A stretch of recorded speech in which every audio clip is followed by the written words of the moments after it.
Я приветствую вас, дорогие друзья, уважаемые гости и подписчики моего канала. Всем большое спасибо, что привыкаете к вот этому позднему вечернему шуму. И это очень приятно и отрадно, что мы вместе имеем возможность пошуметь над такими, такими раздражающими и в то же время очень знаковыми событиями, которые происходят каждый день. Это проект «Шум». Вы на канале Александр Шелест, на канале Шелеста, да, то есть... Очень большая просьба подписаться, если смотрите без подписки. Конечно, поставить лайк этому выпуску и вовлекаться. Потому что, собственно, шум для этого и создан, чтобы вы вовлекались и обсуждали все, что происходит. Традиционно и как всегда в нашем сегодняшнем эфире шума мы начнем с игры в города.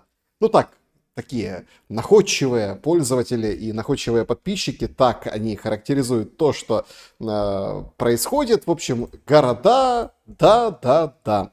Значит, напишите, откуда вы в чате трансляции, потому что будем общаться с чатом. Сегодня такое ноу-хау я решил предложить. Вопросы будут звучать после основного блока информации непосредственно из закрытого клуба в Телеграме. Переходите, присоединяйтесь. Также из чата трансляции онлайн, который вот сейчас на ваших экранах демонстрирую я. И, конечно, вот по QR-коду, который вы видите на своих экранах, это вот поддержка канала, и непосредственно там на экране возникнет ваш вопрос, прям на рокке он нарисуется, и все его прочтут. Вопрос, мысль, предложение, поэтому очень приятно, что вот вы поддерживаете канал также супер чатом, супер стикерами, супер спасибо. Это просто здорово. Лично для меня, и это означает, что вы не просто вовлечены, а вовлечены вот действительно с душой, да, то есть к тому, что происходит, то, что как мы все здесь обсуждаем и в комментариях, и что вообще происходит с нами каждый день. Никого, несмотря на там точку географии, где кто находится, не оставляет в покое то, что происходит в Украине, а там происходят умопомрачительные вещи, просто необыкновенные. Рига, Ростов, Киев, Тула, Нижний Новгород, привет из Челябинска, привет Челябинск, привет из Германии, Владикавказ, Саранск, Хельсинки, Херсон. Херсон — это потрясающе, что вы из Херсона, это просто супер. Сегодня там новость прошла о том, что фриланс как-то вот заблокирован. Одна из крупных компаний фриланса, сайтов, они поблокировали все в Запорожье и Херсоне, прямо в областных центрах. А вроде как областные центры еще под контролем Украины. Но вот такой скандал. Значит, шумел Шелест, эксперты гнулись. Ой, спасибо большое за эти перепевки, перефразы. Вроцлав, Москва, Пхеньян. Пхеньян. Да ладно, Олег Соколов, вы из Пхеньяна? Вот прям оттуда? Наверное, по пути уже на парад, на поезде, броневом поезде Ким Чен Ына. Привет с Крыма, привет в Крым. Бельгия, потрясающе. Торонто, Швейцария, Запорожье, супер. Как всегда, вот эта игра в города, мне она очень нравится в начале, потому что Подольск, Техас, Даллас, Англия, Уорвинг, Кипр, Королев, супер. Мы все вместе, да, вот пытаемся понять, а что вообще происходит в мире с Украиной и вокруг Украины, когда все-таки эта кровопролитная война закончится и чего ждать дальше.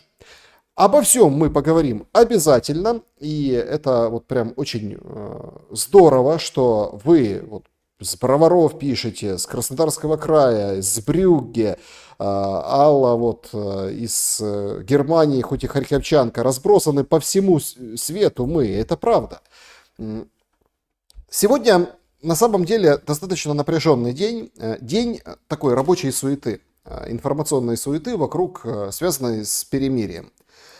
Понятно, что, безусловно, Трамп давит, стоит на своем. Самое острое из всего, что произошло, вот реально произошло, это было заявление госпожи Брюс. Она представляет Госдеп, она подчиненная Рубио.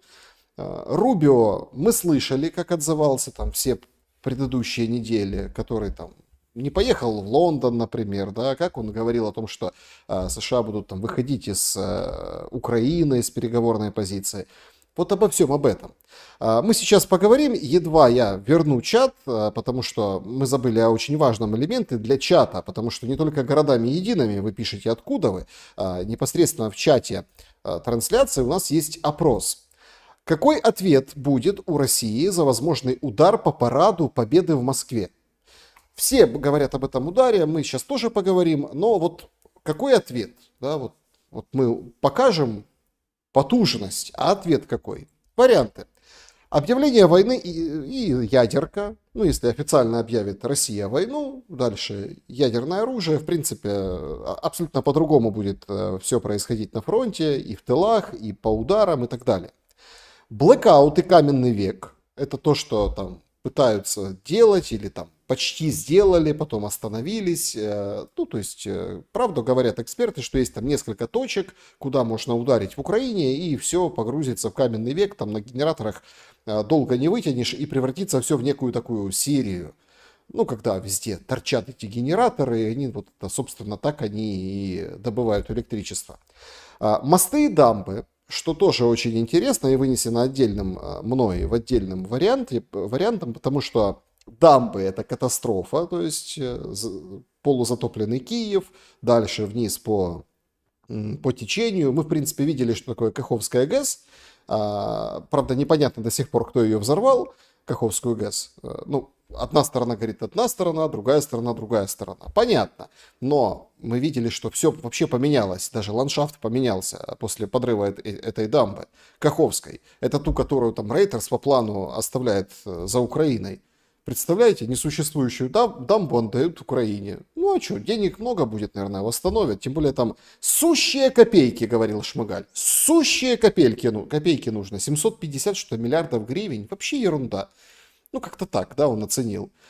Гривень, это важно. То есть не долларов, гривень.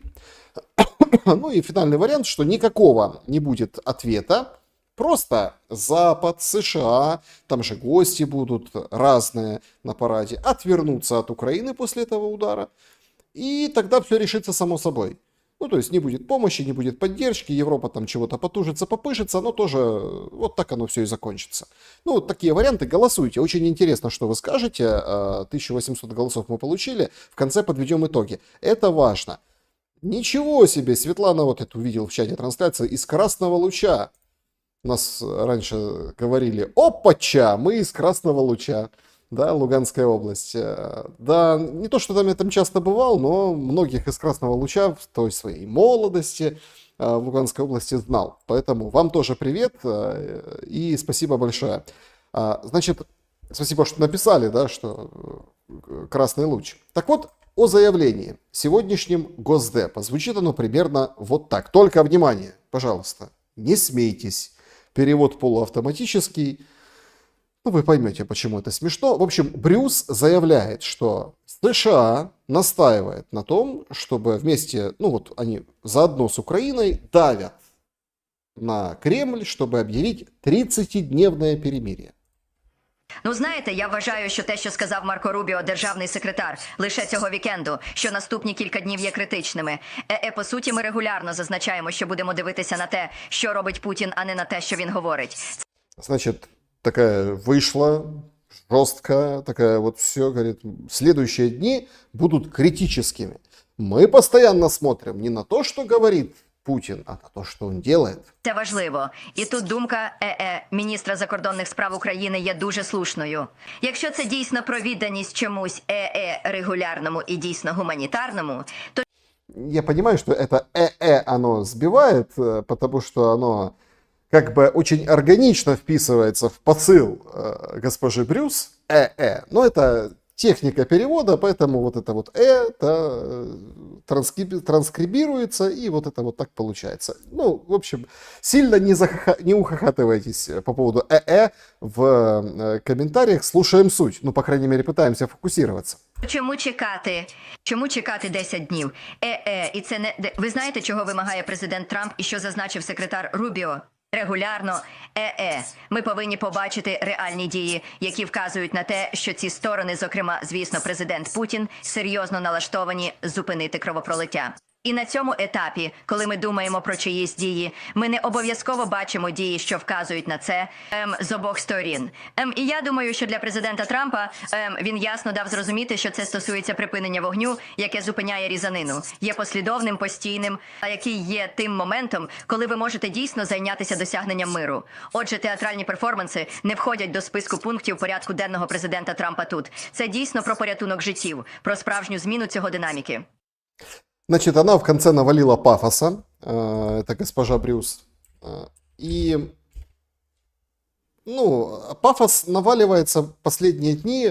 Значит, смотрите, на Соединенные Штаты Америки сейчас очень сложно обращать внимание. Сейчас вот там приходят новости. Трамп выполз, как бы, и начал там раздавать по недрам. Мы сейчас поговорим об этом тоже. Я вот о чем. На вот эту пафосную риторику обращать внимание не стоит, потому что вот там вчера, сегодня все равно идет шлейф вот этих 100 дней. Сегодня Белый дом публикует официально танец Трампа после победы, вот этот его, да, известный трек предвыборный, что вот 100 дней спустя победы они пытаются гасить глобалистские вот эти посылы о том, что у Трампа падает рейтинг, мало что получается. Наоборот, говорят, все круто, все здорово, и вот на этом идет тренд. Поэтому этот посыл о том, что там люди гибнут, в общем, театральные перформансы, получается, ну, то есть, смотрите, если бы была бы сейчас команда, ну, таких антагонистов у руля Соединенных Штатов Америки, то наверняка бы сейчас можно было подцепить эту Брюс за язык и сказать, так получается, на День Победы 80 лет, 3 дня перемирия — это театральный перформанс, а вы такие, да? То есть, смотрите, любая сторона оставляет за собой опцию выхода из переговоров. Любая сторона. Кремль сейчас играет на этом. Говорит, а мы зовем на переговоры. Без предварительных условий. Вот прям приходите, украинцы, давайте на переговоры. Причем там кто-то акцентирует внимание на том, что они запрещены, кто-то не акцентирует. Это вот такая ставка. Ставка более продуманная и взвешенная. Потому что если сравнить, например, хотя бы там 2-3 хода после вот этой позиции, там, давайте, приходите на переговоры. И, например, украинскую позицию, где Сибига вышел и говорит, слушайте, ну не хотите на 30, давайте на 60, перемирие. То там 60, 90, 90, 60, 90, понимаете? То есть они вот в Киеве заигрались и пошли вот в эту сторону. А зря. Потому что без переговоров не получится. Кремль чем раздражает Соединенные Штаты? Тем, что гнет свою линию.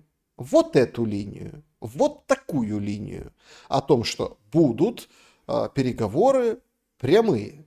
Но даже если США уходит, да, из переговорного процесса, все равно будут переговоры. Ну, рано или поздно. О чем-то.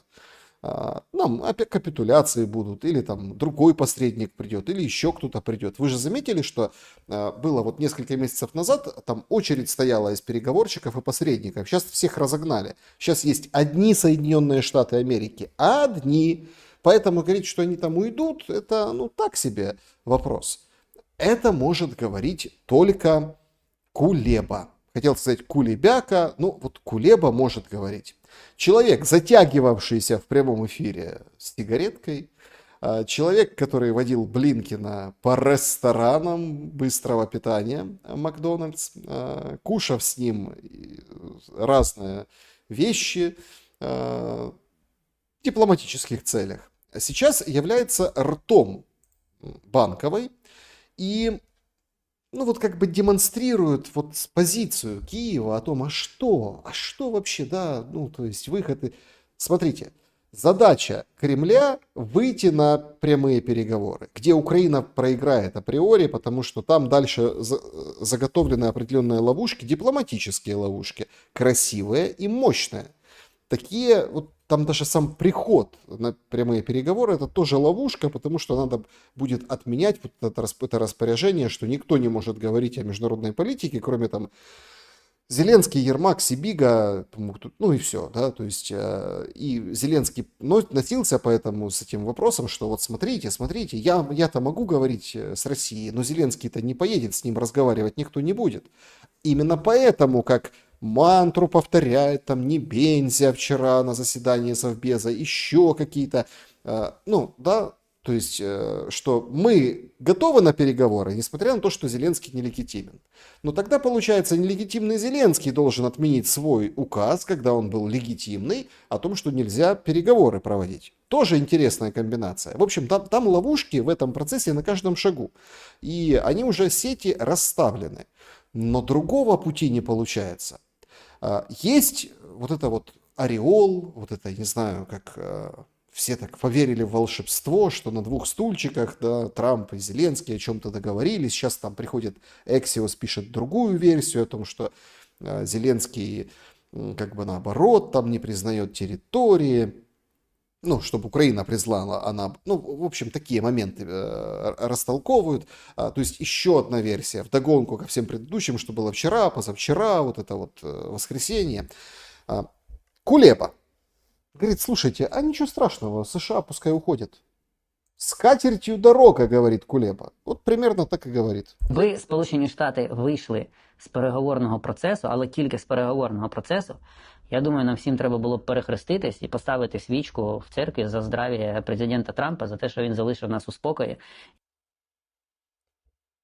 Рот Банковой говорит, если бы США ушли, выдохнули, перекрестились, свечку поставили за здоровье Трампа. Может, в Броварском храме поставили бы свечку? Вот, в Броварском храме. Сегодня в Броварах ПЦУ захватила храм у УПЦ. Наверное, там собирается ставить свечку Кулеба. Ну, а что не? Ну, нормально. То есть, все же продолжается в том же духе. В какой он собрался храм свечку ставить? Ну, ладно, это такие уже придирки. То есть, выдохнули. Трамп свалил. Так, а дальше что? І ми можемо спокійно будувати свою стратегію. Проблема не в тому, що він хоче вийти з переговорного процесу. Проблема в тому... Ой, а в чем? Слушайте, то есть то, что Трамп хочет уйти с переговорного процесса, считает экс-министр иностранных дел Украины, не в этом проблема. Що проблема буде в тому, якщо він почне перешкоджати іншим країнам надавати нам військово-технічну підтримку. Або почне руйнувати санкційний режим проти Росії. Ага, то есть проблема в том, что если он палки в колеса другим будет ставить, и санкции, подпилит вот эту табуретку санкций, на котором все стоит. Идет война, гибнут люди. Ужас, что происходит в стране, в тылах, внутри. Люди устали, говорят, давайте уже как-то строить по-другому жизнь. А он сидит санкции. Это ведь важный механизм против России. Вот те санкции, которые привели к росту. Сегодня вот тоже так интересно мне, да? Вот они говорят, нам говорили, называется, рубрика «Нам говорили». Рассказывают, вот смотрите, смотрите, сейчас вот нефть упадет, в России ничего не будет. Ну вот второй раз упал за апрель нефть до $60 сегодня. Ну, как бы война как шла, так и идет. Шахеды как летят, так и летали, так и летят. Движение как идет, так и идет. Эвакуация в Днепропетровской области в отдельной громаде. В Харьковской области есть успехи, заявляет российская сторона у них по продвижению. Сумская область, как ни пожарь, а до сих пор, ну, как ни говори, что это фейк, но как бы опасаются люди, а что будет с Сумами на самом деле? Потому что все же знают, что окопы рыли за Сумами. И тут речь не об этих каких-то там ИПСО, которые там разоблачают центры дезинформации. То есть, а он говорит санкции, которые там... Сейчас пришла новость сегодня, что в Европе очень обеспокоены. Знаете чем? Что разные бизнесы, компании, корпорации, ну такие средненькие, побольше, они прям атакуют юристов и говорят, а как нам вернуться в Россию? прям юридические компании сейчас нанимаются для того, чтобы вот эти торговые марки, знаки вернуть. Ну, вот это вот все то, что было. Это вот сегодня об этом сообщили, все как-то так, ничего себе. Да, санкции. Хорошо. Чи може він без координації з Європою в одноосібному порядку зняти санкції, на вашу думку? Да, запросто. Запросто может сам снять санкции. Ну, Кулеба, видите как, он, конечно, рассказывает, но говорит, запросто взял и снял. Смог, снял. Супер. Между прочим, тут возникает главный вопрос. Так, смотрите, нам же Госдеп Рубио, подчиненная его Брюс, говорит, что Америка как бы на стороне Украины. И она не за прямые переговоры, а за вот это вот перемирие, а потом прямые переговоры. Ну окей, да, допустим. А почему вообще, что вообще происходит у нас в отношениях, у нас имеется в виду в Украине, у Украины в отношении с Соединенными Штатами Америки? В чем причина? Выходит журналистка Забелина и, в принципе, нам поясняет многое. Давайте послушаем. Забеліна. Чи вони достатньо розуміють Україну? Мені здається, що з нинішніх чиновників Трампа лише от голова ЦРУ Редкліф, він нещодавно вийшов з заявою, де сказав, що ви не знаєте українців, українці готові будуть воювати там навіть голими руками. Так, але це не переважаючий настрій взагалі у Вашингтоні. Тобто, короче, не понимают они нас. Ну, там, умом Россию не понять, да? А тут умом Украину не понять. Ну, там Редклифф, какие-то там чего-то, но это вообще как бы единичные случаи. Они вообще не понимают, что мы тут вообще, что к чему, українці. на жаль, для нас вони не розуміють нас достатньо, вони досі не розуміють достатньо Україну. Ну, там окрема історія, що вони досі достатньо не розуміють Росію, да, що це для них загрозливий дуже ворог, але нас вони... То есть они нас не понимают, они не понимают, что Россия для них очень угрожающий враг. Вообще, что не понимают там? Помните Задорнова? Американцы тупые. Представляете? Да, вот, ну, он просто строил на этом там целые монологи, спектакли, концерты. Вот сейчас Забелина, журналистка, нам вот это вот поясняет, пытается дать как бы вот это концентрированная аналитика. Да? Ведь всем же интересно, что у нас происходит в США? не розуміють теж. Ще й умовні поняття, це написано на парканах, а Так. про Україну такого не писали. Так. А як ви гадаєте, а поставте діагноз, а чому так сталося? Чому вони Масейчук, штатная пропагандистка Банковой, говорит, подожди, а что так? Ну чего так? не розуміють Україну? Ну, це, я думаю, що це взагалі дискусія на дуже багато годин могла би бути. Тому що це ж росіяни просували Ні, ну- свою історію. Для них зрозуміла Росія. А вони, ну там, балет, все інше, партнер зрозумілий. Росія не конкурує. Это вот за кадром Тарас Загородний, ну, политик тоже с того же пула, он тоже говорит, ну, пытается помочь Забелиной, чтобы поплыла девчонка, дай помогу. З Сполученими Штатами Америки ні з чим. Купа вирощено там совітологів Ні, і там так далі. багато інфільтровано, там Да, дуже там багато шпигунів росіяни системно працює. працюють. Під прикриттям там, знаєте, Смотрите, какие недовольные, слушайте. Они вот сидят, они нам пытаются дать аналитику. Почему там они не понимают Россию, почему не... Мы-то понимаем Россию, а они нас не понимают. Короче, никто никого не понимает. Но главный, кто не понимает, Америка. якихось аналітичних центрів, під прикриттям там якихось інших історій, там постійно росіяни працюють, проводять свої там непублічні заходи, фінансують американських журналістів, американські Агентура!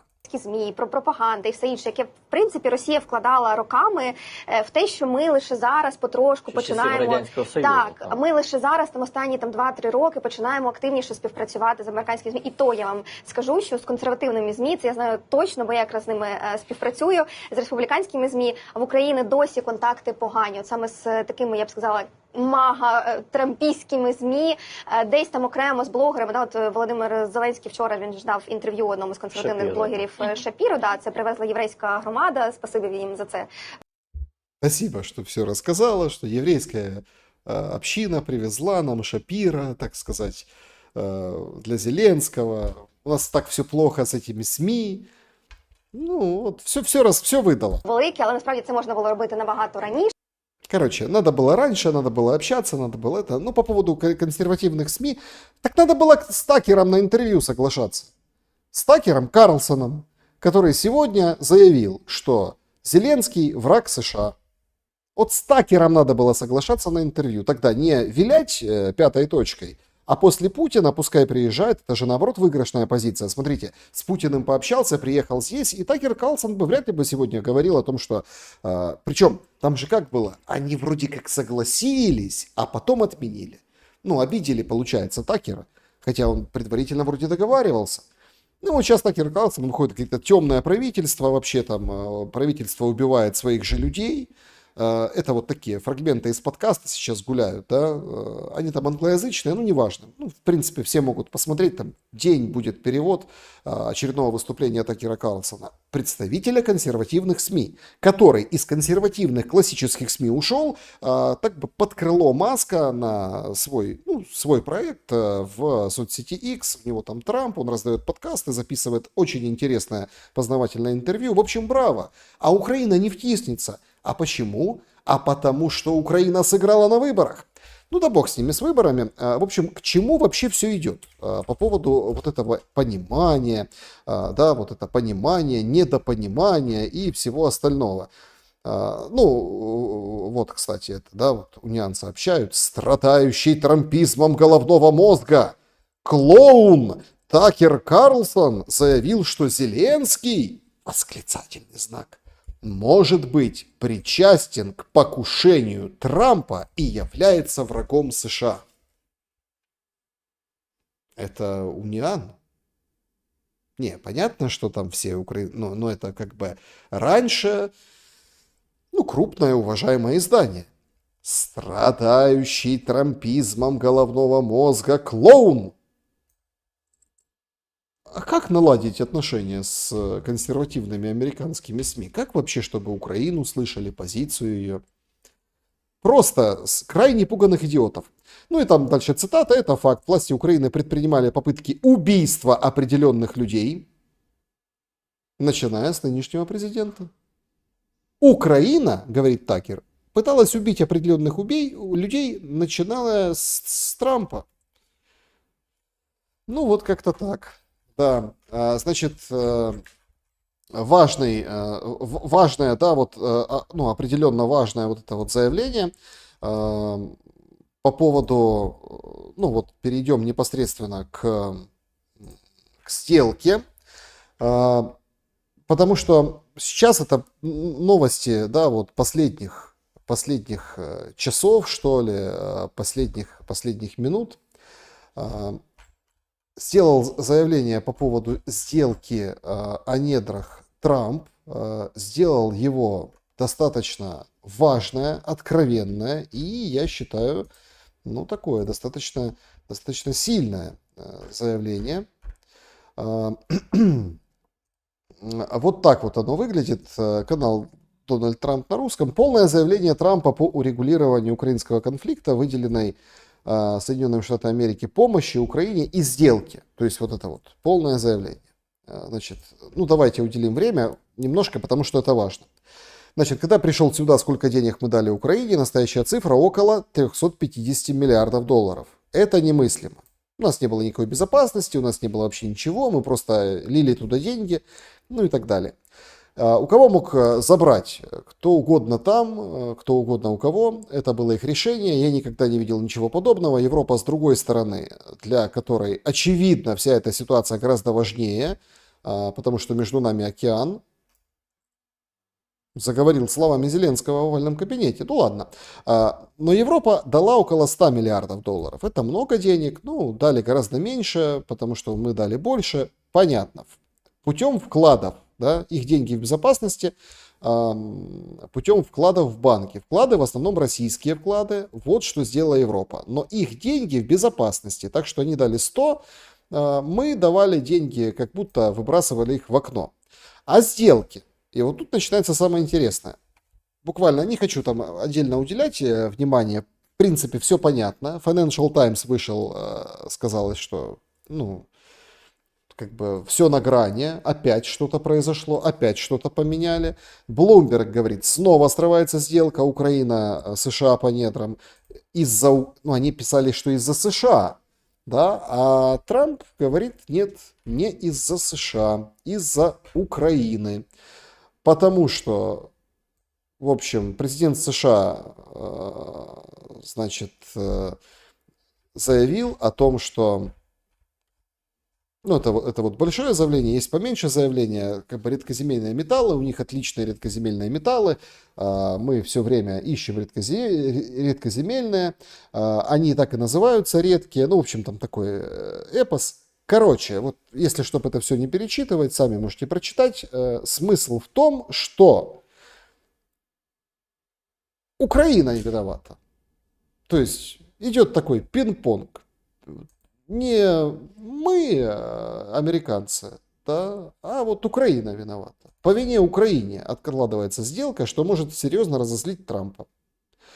На самом деле, все же было хорошо, все же было прекрасно. Нам Шпигаль сегодня вот на телемарафоні от примерно вот это же розказував. Сьогодні, власне, Юлія Свериденко, перша віце-прем'єр-міністрка, на шляху до Вашингтона. Свериденко уже в пути. Уже вот она. Ми доопрацьовуємо вже остаточні деталі з нашими американськими колегами. Дійсно, це стратегічна угода про створення інвестиційного фонду партнерського. Це дійсно рівноправна, гарна міжнародна угода про спільні інвестиції в розвиток і відновлення України між урядом Сполучених Штатів, урядом України. І як тільки будуть доопрацьовані всі остаточні деталі, найближчим часом, я сподіваюся, протягом найближчої доби угода буде підписана. І, відповідно, ми отримаємо перший крок. Далі за цією угодою буде підписання ще 2 угод технічних, таких виконавчих, про безпосередньо саме створення фонду і його фінансування і наповнення. То есть все нормально, все на мази. Мы сейчас все подпишем. Сутки Шмыгаля. А тут какие-то вот проблемы. Выходит Трамп, говорит, Украина опять вильнула, отказывается. Ох, как будет злиться Трамп на это. Ох, как ему это не нравится. И дальше не будет нравиться. И на самом деле, вот тут возникает важный момент. Так, а что вообще Зеленский? Ну вот, да, вот что вообще вот Зеленский? Как он руководит? То есть, если дали добро, то давайте уже все подписываем, уходим, ну, на этот, выходим на сделку. Вот Шмыгаль, менеджер, поехал, он дольше Азарова, премьер-министр, там сторожила. А вот так вот вынужден, да, то есть получается сливать свои слова и заявления в унитаз. Ну, сутки еще не прошли, еще посмотрим, может действительно возьмут и подпишут, там же еще технические вещи. Только как бы это нам разжевывают, да, чтобы избежать гильотины эти представители элит, которые сдают Украину за то, чтобы оставаться у власти и за то, чтобы, да, вот... за то, чтобы продержаться как можно дольше, и чтобы не бросили в войне, и чтобы условно пришел Путин и всех не осудил, и как бы их там не пришлось вылавливать по миру с новичком и другими вещами за то, что они наговорили. Они вот сдают все недра. Это фонд, нам Шмыгаль рассказывал по поводу там каких-то инвестиций, каких-то вот этих всех вещей, о том, что там они переделили, договорились, чуть ли не репарации включили. США, Украина заключают сделку, а ресурсы, определенные товары, которые Россия продает на Запад, процент из них будет идти Украине. Это в рамках сделки США и Украины. Бред. Но нам на голубом глазу это рассказывают. Ну вот такой Шмыгаль. Вот так он подает, что все хорошо. Хорошая мина. Но посмотрим, сутки скоро закончатся. Вообще, конечно, вот это очарование Зеленским, если честно, оно немного пугает. Вот правда пугает. Ну вот, пожалуйста, мнение из соцсетей. Тим, хто говорить, виїжджайте з України, виїжджайте, поки є можливість оформитись на соціалці в Європі. Вчорашній день вам в приклад. Значит, этот человек, ну, девушка, блогер, там, инфлюенсер, популярный человек, как говорит, она говорит, посылает как бы посыл, да, вот дает посыл о том, что те, кто говорит, что все, там, уезжайте из Украины, идите в Европу, там, получайте социалку, нормально обустраивайте с нуля свой быт. Не. Розквіт України почнеться отак, в одну секунду. і ви опинитеся за бортом цього процесу. Люди будуть пішки йти в Україну, аби потрапити. Вчора нашому президенту аплодували сильні світу цього. Сам Трамп передумав і здався. Трамп передумал и сдался. Сильные мира аплодируют Зеленскому. Вот так вот и Украина расцветет. А вы будете пешком бежать, ползти будете назад в эту Украину. Вот так вот. За його попередників лише телефонний дзвінок з натяком, що можливо би зробити отак би. І до вечора вже було все зроблено. Він витримав всі натиски, починаючи з овального кабінету. Відстояв території. Чего? Выдержал все натиски. С овального кабинета, где сам полез в бутылку и вот это учудил. И тут она говорит, отстоял территории. Какие? Какие территории отстоял? Що буде далі, ми не знаємо. Ми знаємо, що є на зараз. Нам є ким пишатися. Нашим президентом, нашими воїнами, які захищають нас на передовій, нашим народом, який залишився і вірить в майбутнє своєї країни тут, вдома. Значит, есть кем гордиться. Зеленский и сразу пристегиваются воины. По поводу Зеленского и воинов отдельно, я знаю, там многие там пишут в комментариях, не сильно любят, но вот я считаю, что это очень важная история, которая произошла сейчас. Это прям очень важное видео. Значит, это правильные коммуникационные вот эти вот стратегии, линии, вот эти все линии, которые прокладывают политтехнологи Банковой. Очень правильные. Очень правильные в каком смысле? Пристегнуть военных к Зеленскому. Сейчас пристегнем. Вот прям сейчас. Да? Давайте попробуем. День пограничника в Украине. Отменили там тот, который традиционный был, сделали свой. Это так со всеми там силовыми праздниками. Ну, поменяли даты там после того, как у нас непонятно, что отмечать, когда отмечать крещение, когда Рождество, когда вот это все друг на друга накладывается, да, там, бог с ним, ладно, тем более День пограничника.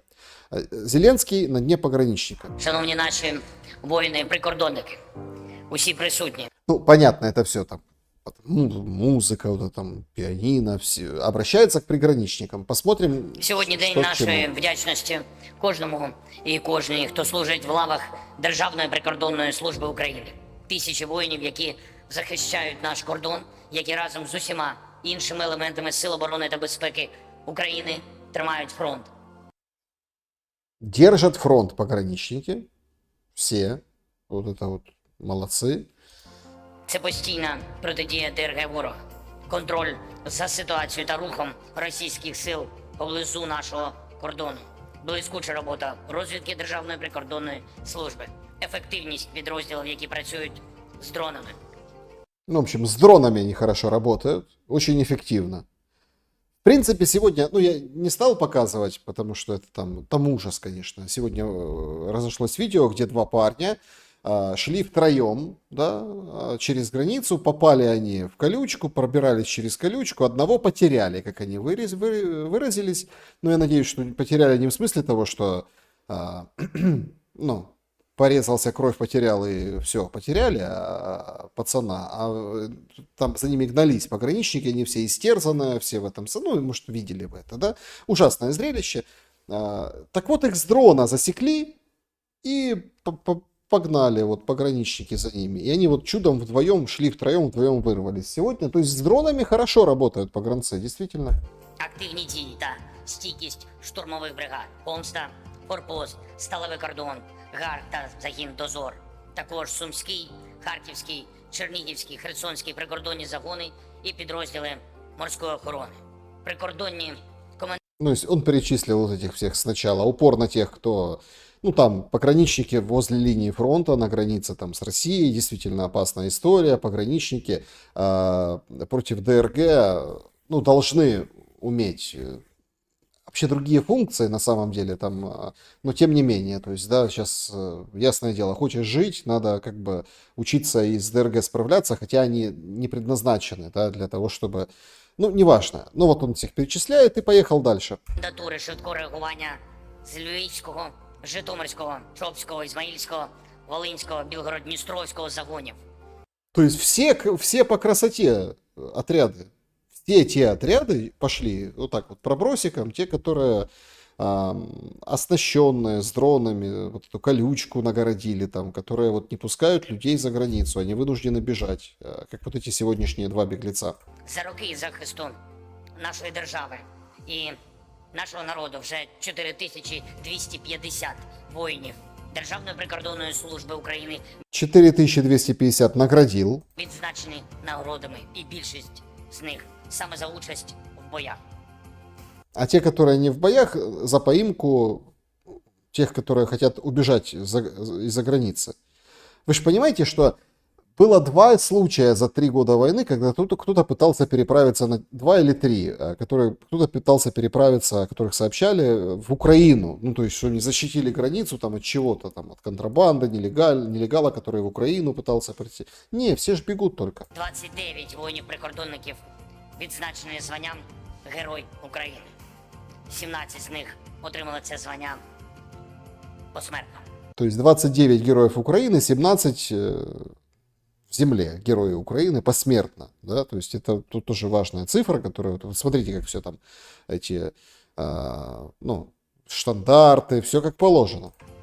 Ми завжди маємо пам'ятати, чого вартує захист України, захист українців.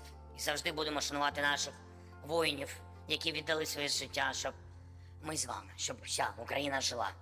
Я прошу зараз шанувати хвилиною мовчання всіх загиблих героїв в цій війні.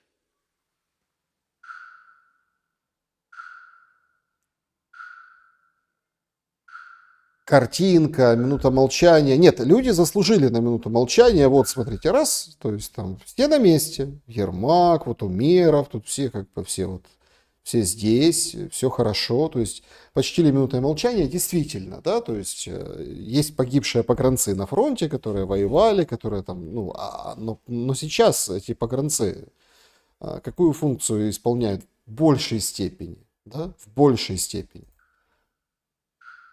Ну и понятно, закончилось это все дело. Смотрите, замер, вжился, замер. Дякую. Дякуємо усім нашим воїнам-прикордонникам. Слава Україні! Ну, это обязательно.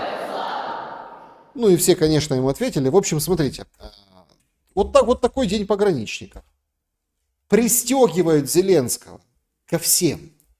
То есть пограничная служба сегодня, да, я не говорю, что они плохие ребята, то есть, да, они вынуждены, им говорят, если ты не будешь вот это вот делать, крутить, ломать, охранять, чтобы никто не сбежал, если ты не будешь ловить и передавать ТЦК, то ты сам поедешь на фронт. Вот так это работает. Вот так налажена практика. Да, у них сегодня праздник, да, вот. День благодарности о том, что вот они такие есть. Действительно есть героические люди, мужественные, которые там первые встретили вторжение там наземное, пытались. Ну сколько времени прошло. Но его вот что нужно. Нужно сказать, что вот этот офис, вот это все. А вот эти там Измаильский, там Львовский, еще какие-то там Хустский, разные вот эти, которые каждый день фигурируют вместе с ЦКшниками в различных видео, это все такое. Ну это все потом. Это все не туда. Пытаются настолько пристегнуть, что Зеленского к солдатам, что делают дураков из всех. Значит, вот видео, да, такое компьютерное, немножко там звук уберу, потому что, чтобы YouTube не ругался. Что это такое? Сегодня в Политико выдали материал, большой материал, где ебаллы, Федоров представлял, ебаллы, да, как бы переименовали в Е-очки, ну или в Е-очки. Е-баллы теперь стали Е-очками. Прям все конкретно. Вот целый маркетплейс.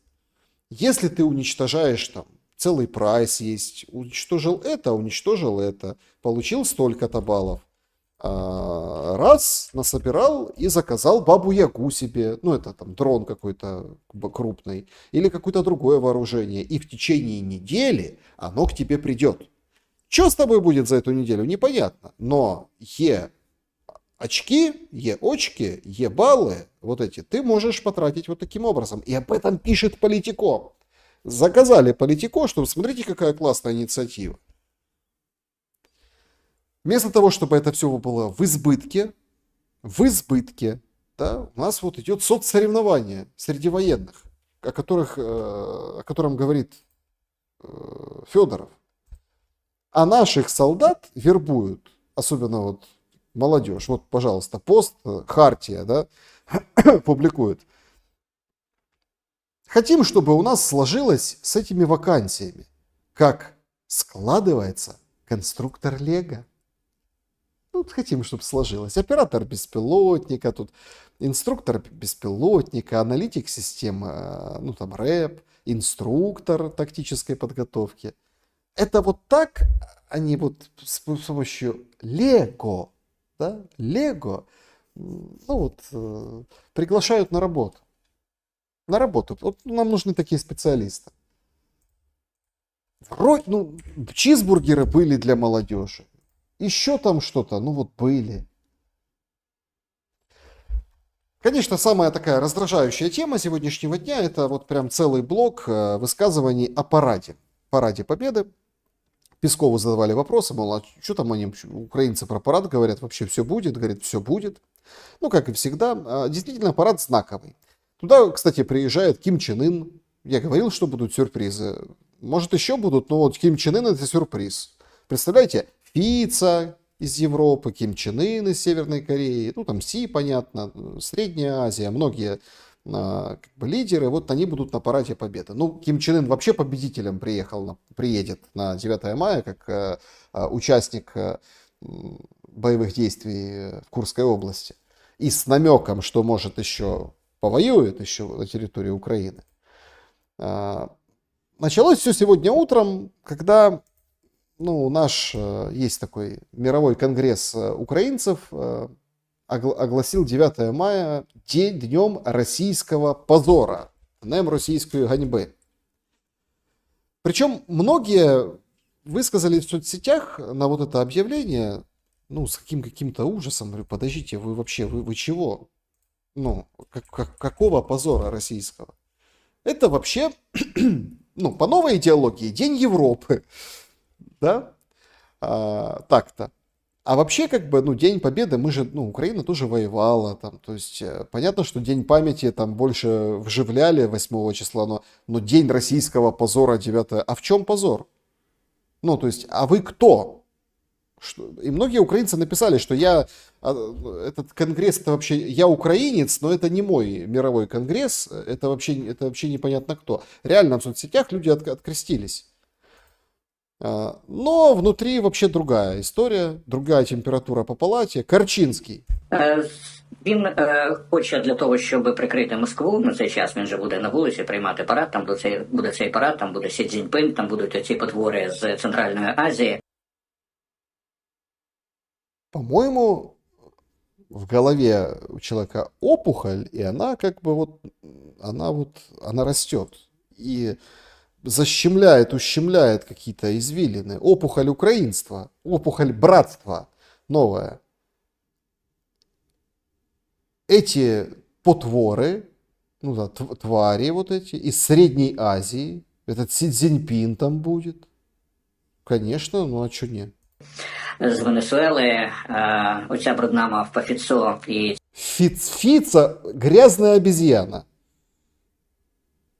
Грязная обезьяна Фица. Ці серби, їм доведеться сконцентрувати навколо Москви значну частину їх протиракетних і протиповітряних засобів. Тобто... Короче, сербы, те, которые сегодня официально получили от Вучич, официально получил от Европы, хотя, елки, какое дело это Европа. Они же тоже на пути членства в ЕС и говорят, мы вас отбросим от членства в ЕС, если Вучич поедет на парад 9 мая. 80 лет победы. Сербы.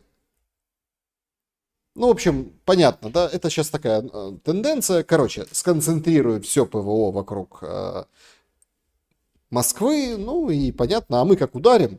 Відкрити інші ділянки.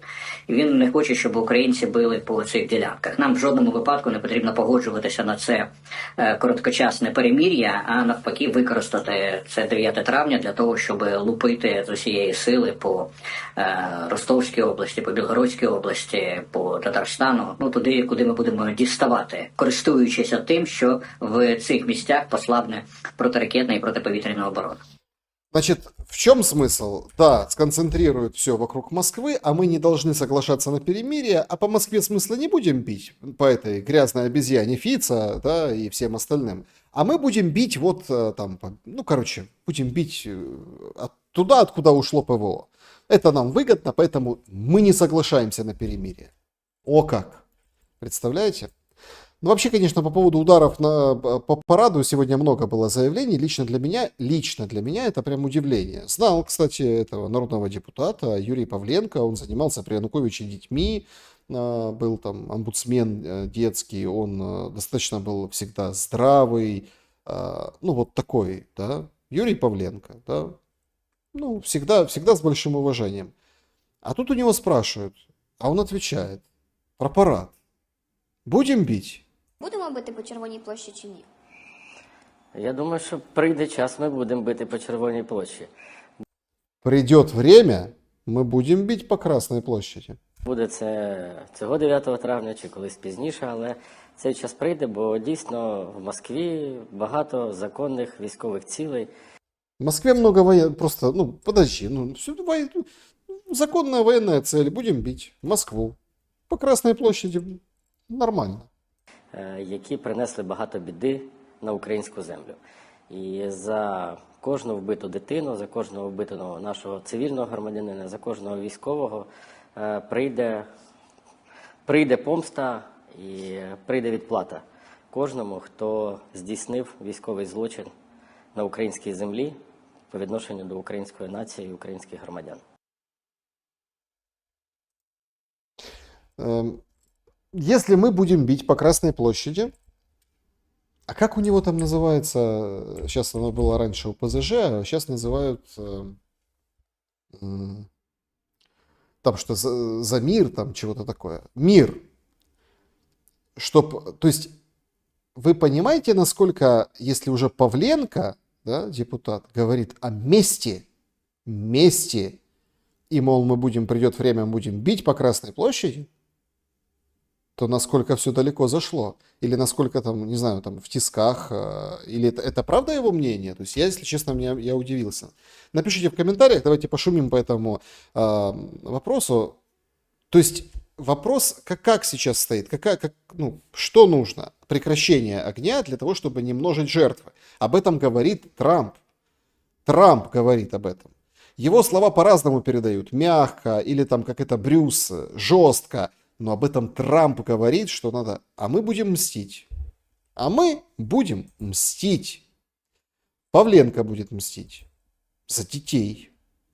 Вообще хорошо, конечно, знаете, выдохнуть можно. Все-таки у нас Украина. И военная, как оказалось, политиков не слушают. Вот Залужный вообще не слушал. І повірте мені, що саме головнокомандувачу дуже важливо мати свою особисту думку. Дуже важливо. Это он рассказывает, как ему было главкомом. Говорит, главком должен иметь свое личное мнение. І дуже важливо не тільки мати цю особисту думку, а й відстоювати її.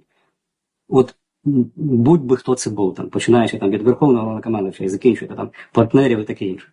Бо рішення, яке приймати буде саме ця посадова особа, то вони мають дуже високу ціну. Ця ціна вимірюється людськими життями. Красиво, да? Это цена человеческими жизнями. Тому я цього не соромлюся абсолютно, і я хочу сказати, що я завжди мав цю думку свою.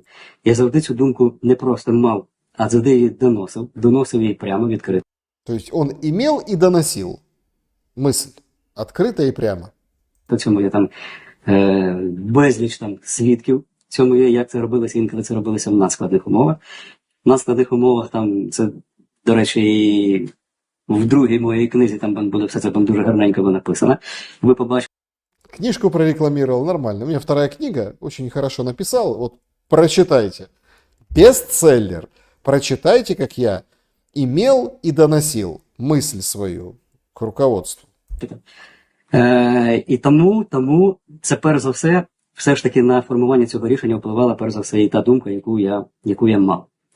Перед цим прийняттям рішень. Не всі рішення, на жаль, а може це відповідь не добре, приймає одноособно головнокомандувач Збройних сил України.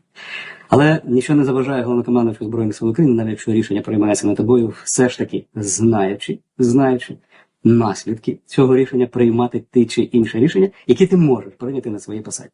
Чесно скажу, я це робив постійно. У тих чи інших ситуаціях, як би це важко не було, і колектив, який працював зі мною, він мене постійно підтримував.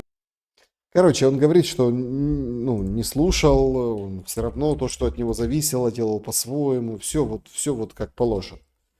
Все как положено. В целом все идет, дорогие друзья, к заморозке войны. Об этом уже говорят приближенные депутаты к офису.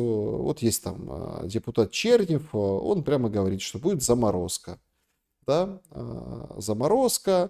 И это лучший вариант, это вполне себе возможно. Но депутаты вообще как-то вот, там если Павленко за детей собирается мстить, да? Чернев, депутат, говорит о том, что будет заморозка, Стефанчук фотографируется, там его безуглое фотографируют с братом, да? То последнее время рубит правду матку Гончаренко.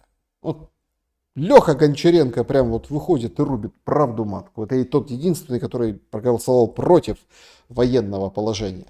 Он вообще, сегодня были слушания открытые, публичные. Вообще, а что там с Ахмадетом? А кто-то помнит Ахмадет? Там деньги собирали, блогера там одного, Волошина, выперли со страны, потому что он там не хотел ни под кого подписываться, левым людям деньги собирать, откаты 20% не хотел давать. Так а что с Ахмадетом? Сегодня слушания были, послушали, там, да, люди приходили, там, общественность, о том, сколько собрали, чего, куда. Вот как-то так с Ахмадетом. Це Охмаддит. Пройшло 10 місяців з варварської атаки Російської Федерації на Охмаддит. Тоді ця подія всколихнула всю Європу, це було в усьому світі, в новинах всюди. От я ставлю це фото, от я просто хочу, щоб ви подивилися. 10 місяців пройшло. Українці задонатили $1 мільярд. Що в нас відбулося і наскільки відбудований Охмаддит? Відповідь. Не зроблено майже нічого. А что такое? Денег нет? Так сразу забрали сколько денег, представляете? А ничего не сделано. Наверное, потому что тяжело. Так а что с Ахмадетом сейчас? Да, вот показал фотографии, ничего не сделано. 10 месяцев прошло. А эту же историю пытались, вот я помню, там интересовали граффити, рисовали какие-то истории, что вот смотрите, мы сейчас вот поедем, там еще очередные какие-то были раунды, встречи за границей, мы сейчас вот покажем, как российская ракета попала, вот все. Там темная история, после войны она раскроется, и люди, которые непосредственно до удара, которые были предупреждены, чтобы не спускались, и слава богу, конечно, спускались в подвал, прям вот они, может, расскажут еще какие-то какую-то подноготную, не все так просто. Не, ракета вроде российская была, но как она там оказалась, да, тут тоже такой момент загадочный. Ну так ладно, бог с ним, так сделайте, отстройте. А почему? Наверное, надо людей из Бангладеша набирать. С Бангладеша, потому что за украинцами гоняются как не в себя. Одесса, настоящее сафари. Сегодня появилось это видео, то есть идет обычная улица, да, там парковка. Опа, на 2 бусиках, раз сразу и перестрели. Они идут парни-работяги, один сразу убежал, а второй плохо бежит. Сейчас будет с другой камеры, там люди общаются, смотрят это все видео. То есть первый драпанул, вот они идут, повтор, да, то есть они идут, да. Первый, вот этот, которого вы видели, он убежал, побежал вот туда, да. А второй вот, бежит плохо, тяжело бежит. И, вот на 2 машинах, вот он ковыляет, что-то, видимо, с ногой, тяжко, плохо бегает человек. Они его опа! И чуть не сбили вообще с ног. Чуть не сбили с ног, ну и вы, понятно, легкая добыча, они его подранка, наверное, какого-то догнали. Подъехала вторая машина, все нормально, ну, он понимает, сопротивление бесполезно, никого нет вокруг, открытая местность. Ну, в общем, недолго думая, понятное дело, парень соглашается и вот идет. Это вот Одесса, да, идет в третий бусик. На 3 машинах ловят одного человека. Мы там, ну, вот, удивляемся о том, что 8 человек, а тут на 3 машинах. Представляете? Вот такая вот история. И тут поди разбери, да, вот как быть дальше. Когда 3 машины ловят одного человека, который не факт, что будет служить, потому что сможет, не сможет. Ну и в завершение давайте немножко о чемпионах. Не, ну первый хорошо смылся, так хорошо, так быстро сразу понял, что к чему, бросил товарища и убежал. Не стал ничего, там быстро бегает, а тот плохо бегает, того догнали. Добежал Усик до Броснана, до британского телевидения. Ну, вот его толкали, да, показывали там его. Дюбуа толкнул, он это, ну, короче, в том же костюме, в котором его толкнул Дюбуа, Усик попадает на британское телевидение. И, наверное, с чем-то таким позитивным, да, вот это, наверное, очень важное интервью о спорте, наверное, с Бростоном говорит, не Президент Трамп прагне миру, але вважається, що Просто Україна Пірс муситиме Морган, віддати да. Росії незаконно захоплені території.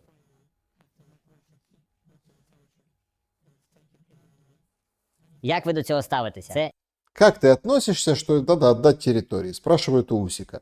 Ну, Пирс Морган глупости не спросит, правда? А что ответит Усик? Помните, что он отвечал, когда там к нему приходили, говорили, чей Крым? Он говорил, Божий. Так классно отвечал. А что сейчас скажет? нісенітниця. Це нісенітниця. Слухайте, у нас багато спірних місць. А где у вас спорных мест много? Какие-то спорные места? Ну ладно. Чому Росія це робить, а світ мовчить? Це нісенітниця, так? Слухайте, наш світ живе правдою. Наш мир живет правдой. Хорошо. У нас є своє місце.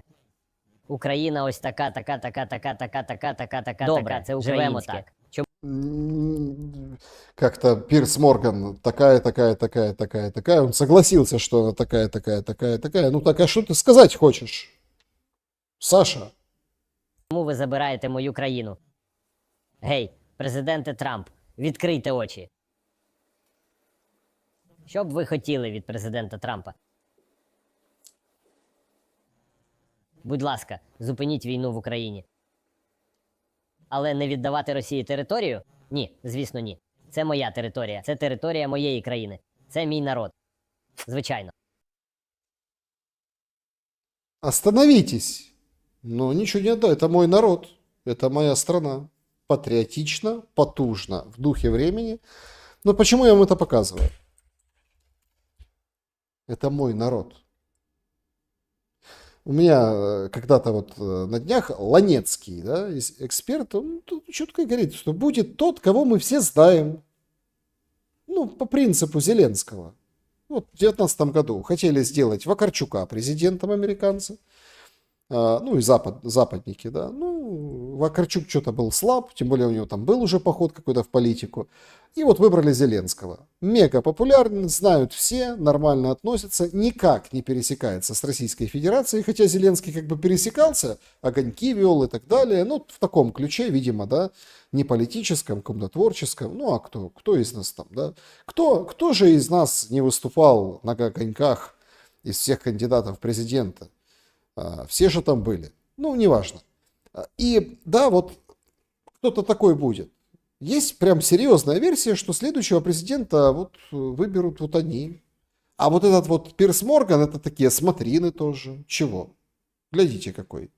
Залужный он такой, не подчинялся, имел свое мнение, какое вот выступление у него. Вот тебе Усик, вот уже 2 кандидата. Выбирай, Британия, выбирай. Поэтому грустно это все. Единственное, что радует, это одесситы. В Одессе, правда, поймали человека, но все равно хороший такой финальный штрих нашего сегодняшнего шума. Об этом тоже можно пошуметь в комментариях, как и по поводу других тем. Поэтому, друзья, пишите обязательно, не стесняйтесь. В Одессе человек продавал тапки. Они такие страшные, потяганные, поношенные. Но он это выдавал как суперфирменные. Balenciaga, блин. То есть, смотрите, вот видите, какие на фотке какие. А человек всматривался в эти все это, под старину. Не, они просто старые. Но, в общем, человека этого в Одессе поймали. И, так сказать, товар, я так понимаю, не дошел до покупателя. Вообще, конечно, это здорово, когда ты старые тапки выдаешь за нечто новое. И старые политические планы выдаешь как некое провидение. Да? Старые тапки будут совать нам на выборах. Ну, я имею в виду методички, какие-то подходы. Ноунеймов, но по моделям, но в старых тапках будут нам предлагать. Давайте подведем итоги нашего сегодняшнего опроса. И большое спасибо, кстати, спасибо большое Владимир Кугешашвили за то, что стали спонсором канала. Очень благодарен вам за это. Поддерживайте. Спасибо большое за то, что смотрите в столь поздний час. Это очень приятно и радует. Итоги опроса. Какой будет ответ у России на возможный удар по параду Победы в Москве?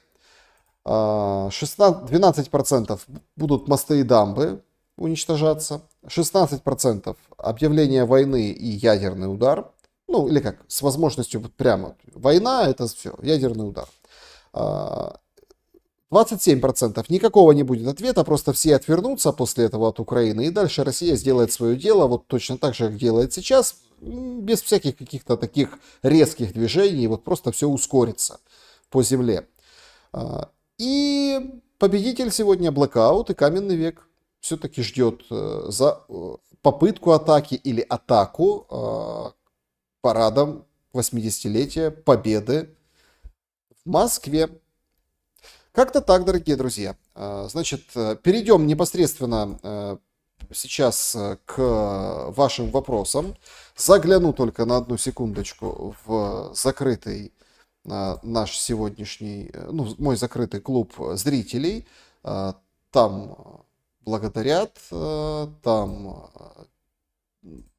за интервью с Костем Бондаренко. Если не видели, переходите, посмотрите. Оно тоже недавно закончилось. Поставьте обязательно лайк. Это очень важно. Нет, у матросов нет вопросов, поэтому давайте общаться с чатом трансляции. Поехали, да, значит, так.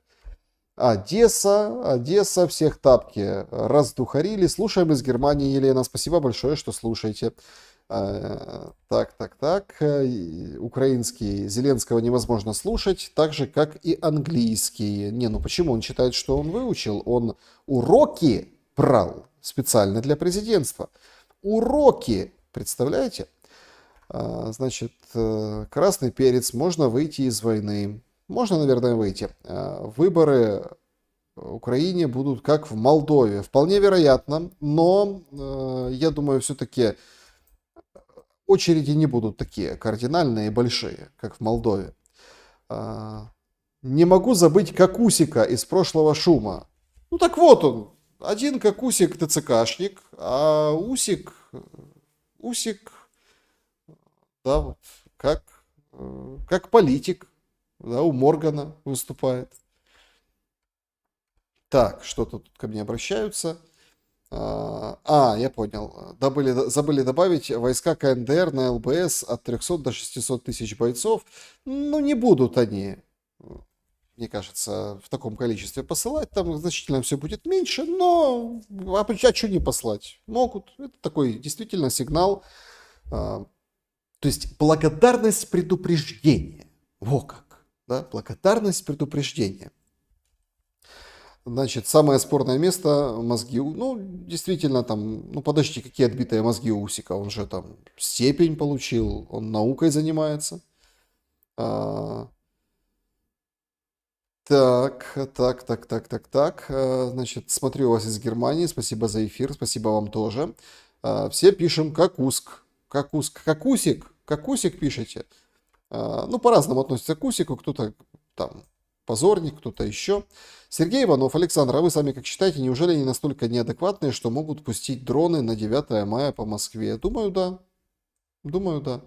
Но опять-таки, там не совсем по Москве, как бы вот в ту сторону. Это же такой момент. Причем там же можно выбрать там чуть-чуть там заранее, перед или после. Но обязательно вот что-то такое приключится и придумается. Но есть вариант, что британцы скажут окей, и действительно, это мы с Костем Бондаренко сегодня говорили, и оно, в принципе, совпадает с моими такими ожиданиями по динамике событий, то, что я с вами делился.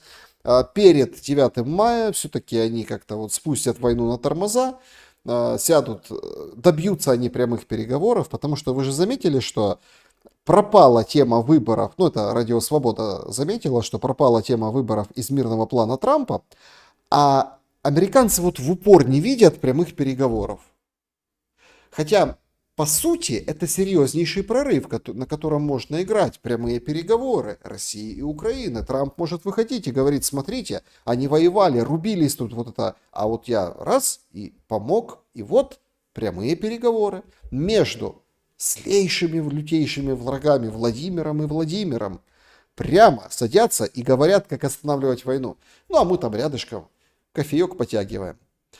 Нет, не используют это. Эти не используют это, те не используют другое. А что Россия? Россия продолжает в том же духе и стоит на своем. Если Зеленский выстоял эти 30 дней, которые оседлал после пасхального перемирия, Россия тоже выстоит. И прогнут Зеленского идти синхронно прогнут его идти на вот эти прямые переговоры, отменять свой этот закон, указ, решение СНБО, что с Путиным нельзя ни о чем говорить. Александр, что ждет Зеленского, ваш прогноз? Все будет зависеть от того, войдем ли мы в длительное перемирие. Вот если в длительное войдем, вот тут появляются там поле вариантов, поэтому он за него так трусится и так прям серьезно хочет его добиться, чтобы через принуждение России, конечно же, тогда у него есть, все. А если, например, условно, предположим, я думаю, что так не будет, но в принципе вероятность есть, и все может к этому и прийти. Посмотрим там еще, что будет завтра, послезавтра. Завтра же вообще день труда, 1 мая. Я надеюсь, что, у вас, кто смотрит выходной, поэтому так вот разгуляли здесь, до четверть 12-го. Тем не менее, всех, кстати, трудящихся с этим праздником. Так вот, линия есть такая, что они вот это волокиту продолжат, а на 9 мая не будет перемирия. Или как они его, опять Зеленский выйдет, скажет. Но опять он не может сказать. Вы понимаете, что перемирие для Украины, для режима Зеленского со стороны Кремля, это тоже ловушка, но уже идеологическая. В чем, спросите? Да в этом же. Памятники валили, Ковпака даже того сняли. Там, не знаю, там этих отстаивали, позбивали эти все барельефы о том, что там город-герой, Одесса, например, и другие города. И там вот это все. А тут получается, тишина. Мы прекращаем огонь на 3 дня, потому что 80 лет победы. А эту победу ковали и украинцы, поэтому welcome, Зеленский, заходи в перемирие. Он не может принять это условие просто так, без давления со стороны американцев или британцев. Не примет он его, но расчет на то, что американцы и британцы его так подожмут и к этому прогнут. И вообще ход потрясающий, потому что если условно Зеленский поддержит это перемирие, значит это означает, что он тоже День Победы празднует. А он же не празднует. Он же вроде как это все открестились уже от всего, от всех символов, от дедов, от подвигов, от всего. Все, нет Дня Победы. А если будет перемирие, значит для Украины он есть. Это существенный шаг вперед в плане вот этой темы денацификации, которую там продвигает Россия. То есть Все.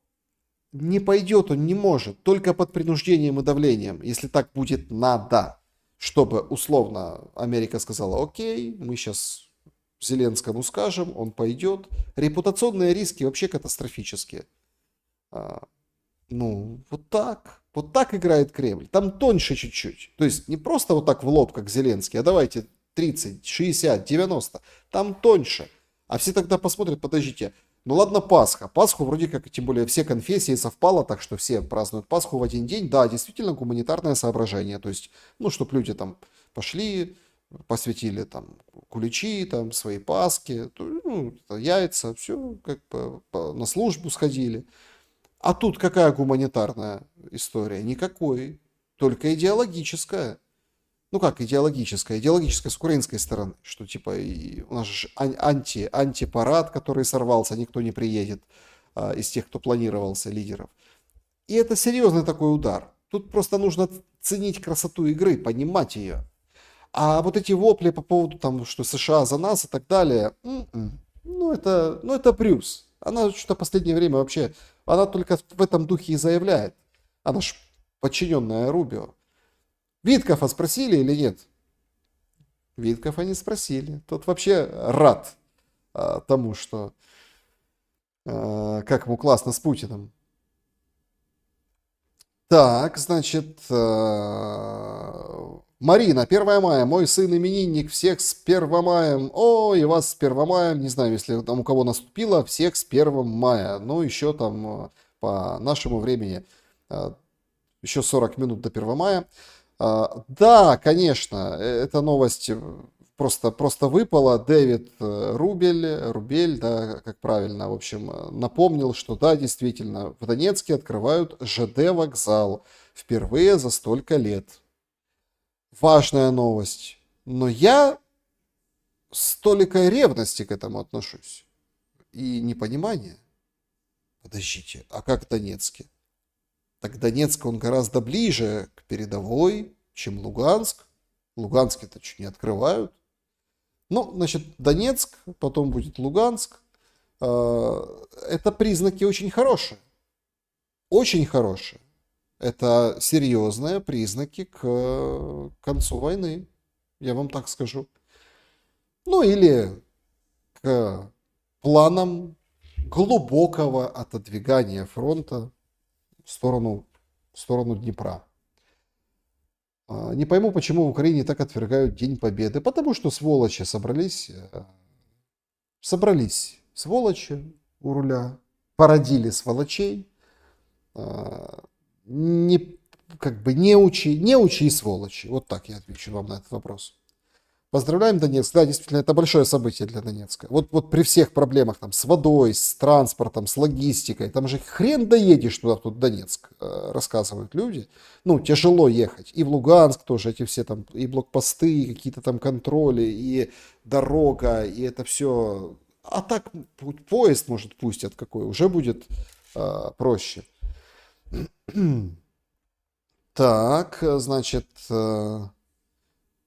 Даже в Турции 1 мая празднуют, хотя это не страна бывшего СНГ, а в Украине отвергли все на свете, пишет Армагеддон. Да.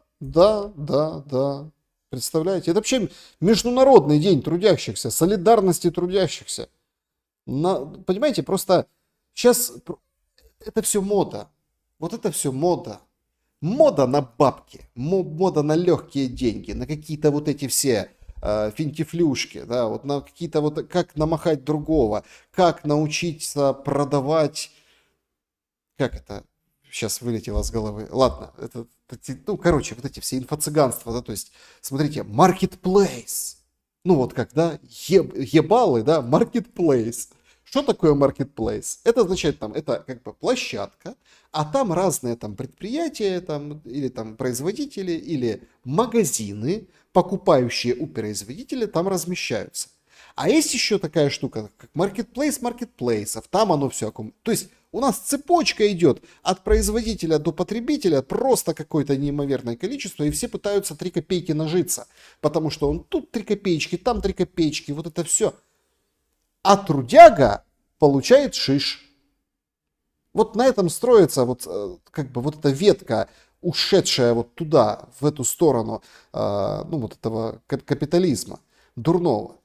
Магу критикуют его идеи Трампа о том, что вернем производство внутрь Америки, но он прав, потому что он сокращает эту цепочку. Он ее сокращает ради благосостояния вот этого человека, который живет, там, работает там, с 8 до 9 там, или до 6 на заводе, в смены разные. Вот этого трудягу он как бы ему дает работу, чтобы он получал деньги, ходил там с мужиками потом на пиво, отдыхал, занимался, просвещался, занимался здоровьем, собой, имел деньги, имел ну, заработок, да, чтобы капиталист тоже не как бы его не отбрасывал. В этом тоже подразумевается вот это зашито, в этой длинной цепочке. Давайте там процентик туда, я в этом магазине онлайн куплю, тут онлайн перепродам, а здесь выставлю у себя. А потом раз и какой-то там гешефтик, наварчик. Вот на этом сейчас все как бы строится. А толку, если, чтобы произвести ручку, надо, ну, нужны те же самые материалы, но ее продадут тебе. Труд перестал цениться. Ушлость начала цениться. Поэтому я за то, что 1 мая праздновали и солидарны были. У меня рабочая семья, у меня все трудились, все работали, с ранних лет работали. Мои предки, все. И я считаю, что вот человека рабочего нельзя обижать. Особенно новыми, так сказать, веяниями. Ну ничего, оно еще сейчас все как бы будет и хуже, в некотором смысле и лучше, потому что роботы, искусственный интеллект заменят целый ряд профессий. Это будет катастрофа на рынке труда. И 1 мая об этом надо говорить. Вот прям очень надо. И что-то нужно будет делать с этими людьми. У нас и так там, в наших обществах имеется в виду вот этих там, да, то есть начинают культ того, что рабочий человек это такое, да. А представьте, когда еще и заменят, в общем, начнется большой передел вот этих социальных отношений. Это очень важно. Об этом помнить 1 мая и уважать труд человека руками. Вот такая моя позиция. Что я увлекся, тут вопросы вы пишете так. Ростов папа сила, спасибо, да, там демократично отмечать 1 мая. Комментарий. Вопрос, с чем связана лютая неприязнь Зеленского к отношению к Путину? Можно еще в Париже, тогда были возможности наладить отношения. Вместо этого Зеленский смеялся и по-хамски себя вел. Зачем? Я не говорю, что он смеялся и по-хамски себя вел, но это же человек, который выступал перед Путиным на сцене КВН. Обращался к нему там. Владимир Владимирович, заберите нас за долги. Вот это юмор 95. Квартал 95, когда были команды КВН. А там он сел с ним на одном уровне. Не знаю. Может, что употребляет, что развеселилась. Может, там Богдан чего, шутку какую-то смешную на ушко сказал. Без понятия. Разве формально Янукович не президент? Ведь его незаконно свергли. Де юре он президент. Он не президент, с него незаконно, но сняли вот это звание президента. Де юре тоже его же лишь отстранили. Смотрите, сделали все по вот этому закону. Правильно, неправильно, неправильно. Вот так вот сделали. Вот сами приняли закон и сделали парламентом, запуганным тогда большинством партий регионов. Это вот партия регионов, понимаете? Которая там мы за мир, мы за мир. Аж Сири включился тут что-то это. Мы за мир, но мы будем бить еще по Москве и мстить за убитых детей, потому что много военных целей будем догонять. Вот это партия регионов. Они тоже проголосовали. Чемодан, Донецкий вокзал, Киев. Скорее бы опустили поезд из Донецка на Киев. Было бы хорошо. Я думаю, что это случится еще при нашей жизни. Александр, здравствуйте. В прошлый раз я спрашивал у вас этот вопрос. Вы ответили, сейчас я у вас спрашиваю, вернет ли Россия 4 региона в полном объеме. Путин не отступит. А не важно. Все равно там как бы гоплык режиму Зеленского. Даже Путин, смотрите, вы же видите, как хитрее действуют. Гуманитарные, поехали, все. 3 дня. Ну, это чтобы люди поехали на могилы, там, к памятникам неизвестным солдатам, это все. В Украине кто это будет делать? Никто. Ну, как на это соглашаться? Никто, потому что всех отбили охоту, и эти, ну, негодяи, да, вот это вот все исковеркали. День Европы у них, и там День памяти. Идеология, это немножко другая игра. И с регионами будет немножко в другую игру поиграют, понимаете? То есть абсолютно в другую. Но опять-таки тоже признаем Крым, хорошо. Они возьмут, переименуют Крым в какую-нибудь там Новороссию, условно, и признают все. Ход. Реально. Возьмут и Крымом назовут все территориальные приобретения. Вот просто Крым. Какой-нибудь там край, Крым. Ну, не знаю.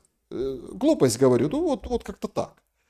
И юридически это все потом раз, ой, а что делать? Все, а не воевать же уже. Смотрите, очень важно, чтобы договорились не воевать. Потому что потом начать воевать будет сложнее. Но только не вот это вот Минск-3, чтобы ни туда, ни сюда, ни вашим, ни нашим, они там все стоят друг на друга, смотрят в окопы, в окопах эти войска, да, какие-то там ездят ОБСЕшники, а вот именно четко, конкретно, то есть завершение войны. Чтобы там не войска стояли, а пограничники. Но, конечно, юридически никто территорию не признает, это правда. И тогда уже будет очень тяжело начать воевать снова. Потому что пройдут разминированное, пройдет, ну, в общем, по-другому жизнь пойдет. Вот это очень важный момент. Так. Александр, не нажимайте синюю стрелку в чате, вы резко все опускаете, все комнаты, обратите внимание, справа на слайдер используют... да, спасибо большое. Спасибо, вы научили компьютером пользоваться, да, вот видите как так мягче. Значит, Андрей Алекс, вопрос. Чат советовал Шелесту год назад уезжать из Украины. Чат назвал Вигеринского, Спивака, Чаплыгу скользкими. Чат всегда прав. Понимаете, в чем дело? Я не хочу никого там обижать, ничего, но я не люблю, когда людей называют словом чат. Я все-таки верю, что, ну, стоят люди за вот этими там никами, какими-то этими. Я просто, смотрите, сложный же путь, опасный путь. Вот это война, 14-й год, там еще, тут сложная судьба, да, ну, выпала многим. И люди просто понимают, что там говорят, да, есть боты, есть ботофермы, я не спорю, то есть это есть. Но у меня в голове есть мысль о том, что человек может написать какой-нибудь полуматюк себе на название своего канала исключительно в целях безопасности и свободы, чтобы легче себя чувствовать. И это не бот. Ему никто не платит деньги. То есть, понимаете? Но ему проще так. Он свободнее. Я все-таки верю в существование таких людей. Не только и ботов, там, каких-нибудь там еще ботов, жриц ботов и каких-то там проплаченных каких-то еще. Я все-таки думаю, что многие люди, которые вот пишут, общаются и говорят, это люди. И это не чат, это люди. А люди, они зачастую правы. Нельзя пренебрегать людьми. Смотрим, слушаем вас. Спасибо большое, София. Спасибо. В Грузию тоже большой привет. Потрясающая страна Грузия. Очень вкусная и замечательная. Был не везде, но ездил. Значит, очень желаю адекватных людей в чате. Все желают. Не надо говорить чат, надо говорить чатлане. Уважаю Шелеста за то, что не банят критиков. Ну, отбитых, конечно, надо банить. Шелест, что за бот Роза в телеге? Экспериментирую я. Бот Роза, это автоматический бот, потому что надо же что-то делать, как бы, да, вот многие жалуются. Эксперимент пока неудачный, но мы разберемся там как-то так, чтобы не было и человеческого фактора, и все было объективно, да, и вроде как комфортно. Ну и, по крайней мере, почистить какую-то историю. Кристина Мина, да, вам привет, спасибо за вопрос. Салам из Риги. Салам, Александр. что американцам... А что если американцам не нужно перемирие? Сейчас, пока они не подписали договор о передаче недр. Да. Ну вот да. Потому что им нужно недра, перемирие, выборы. У них своя вот эта вот точечка, ну вот как это, линия, да, вот они вот эти точки соединяют по-своему. Путин соединяет точки по-своему. Ему нужно прогнуть Зеленского, прогнуть эту власть, заставить, чтобы было перемирие на День Победы, чтобы там языковые вот эти все отменили, дурдом этот сегодня, который происходит. Ему, причем сами, своими руками. Чтобы Зеленский взял, отменил сам, публично отменил этот указ о том, что с Путиным они не будут говорить. В чем же проблема этого указа? Он его подписывал, вот это вот так, в сердцах, когда референдум провел Путин на занятых территориях. Ну, поэтому вот как, никогда не признаем, и никто разговаривать не будет. Все. То есть... Ну, там Байден был нормально, то есть все хорошо. А сейчас он об это споткнется, потому что пришло время дипломатии. А в дипломатии поднимется этот вопрос. Подождите, а как вы со мной говорите? А вы потом не выйдете за дверь и не скажете, что встречи не было? Может же так быть? Значит... Трамп сказал, что сделка подписана, Келлог, что трудности перевода, непонятно, подписано или нет. Вообще сейчас ничего не понятно, подписана сделка или нет. Но, в общем-то, ну давайте так. То есть нам точно, мы точно этого не узнаем. И мне почему-то кажется, это моя версия, что эту сделку ратифицировать в парламенте не будут. Да, Келлог вышел, сказал, затягивается из-за перевода документов. Слушай, а он юморист, вот этот дед, этот старый генерал. Подписание сделки затягивается из-за перевода документов. Надо точно перевести все. А там же плохо все с английским, слушайте, да? Надо вот так как-то, чтобы всем было все понятно. Английский, украинский, ну вот как-то так. Значит, да, тут Кабмин опубликовал, внеочередное заседание правительства было, они там принимали решения по недрам, и, в общем, как бы пункты равноправия 50/50, две стороны там равные голоса имеют, контроль Украина сохраняет над недрами, природными ресурсами, новые инвестиции, а не долги, никаких долговых обязательств не предусматривает, в общем, гарантии инвесторов и там, короче, все хорошо, сообщает Кабмин, они посидели, поэтому, собственно, и срывается эта сделка, как-то так, да. Вообще, конечно, смешной Келлог развеселил на ночь, говорит, перевод. Так это перевод, это, чтобы вот этот уряд, вот это вот то, что он сейчас опубликовал, внеочередное было заседание о том, что как все хорошо и как все равноправно, никаких долгов и все, ну, все потужно, то есть победили мы американцы, ух, как им дали, надо, чтобы им перевели. Может, это для нас вот такой перевод уряд, ну, правительство рассматривало, а у них другой текст, поэтому тут вот такая история. Так.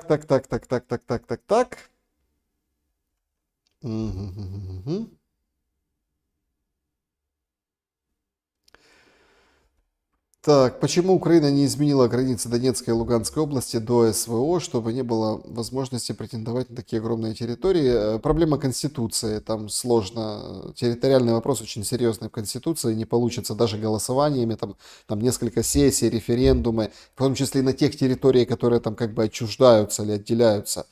Вот так. Так.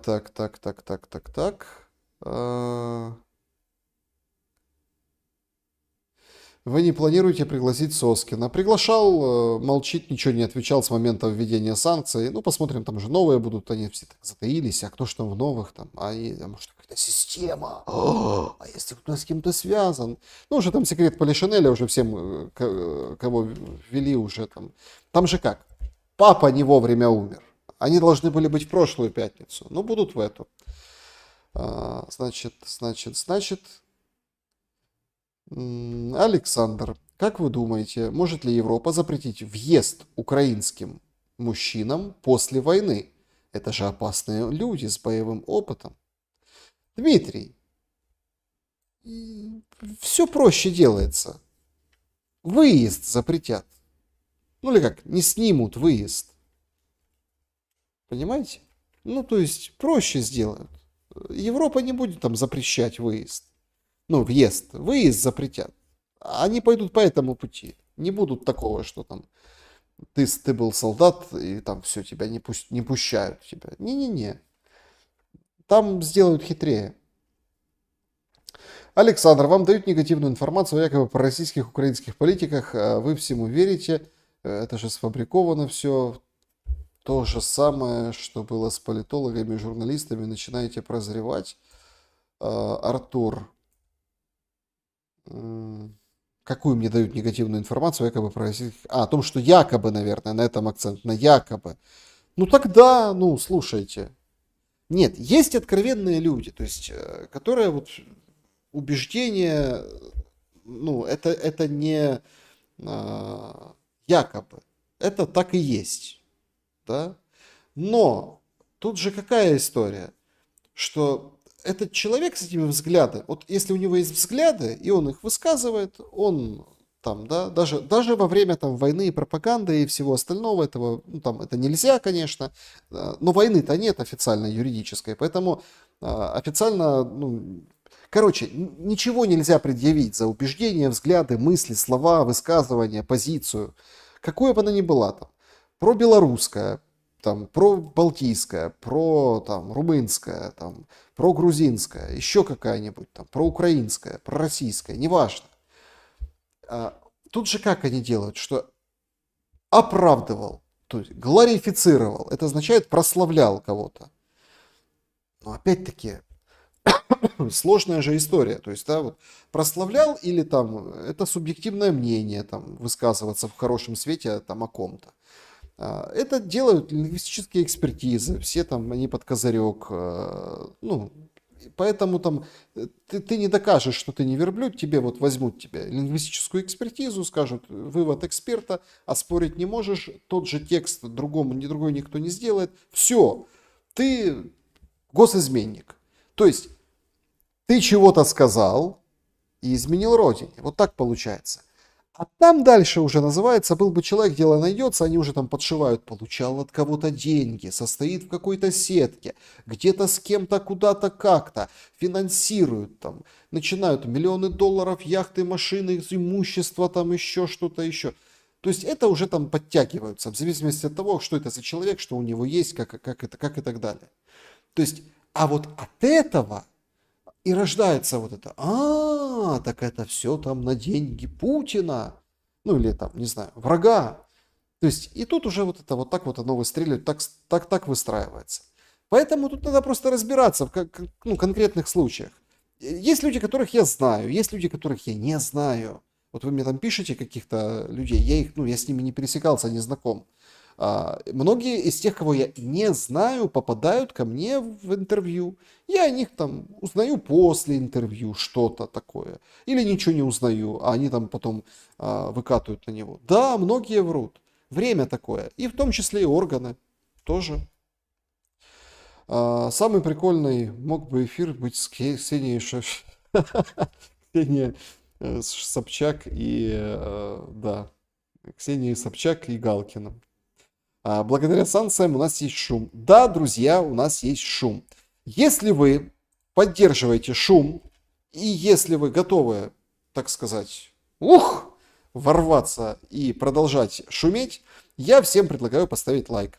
Поддержите, пожалуйста, эту инициативу. Очень благодарен каждому за то, что вы пишете. Потом я читаю там, понятно, тяжело всем ответить, но я стараюсь там тоже там хоть как-то отреагировать, хоть тоже смайлик поставить, ну или лайк на ваше сообщение, что вы пишете, откуда вы, да, вот что...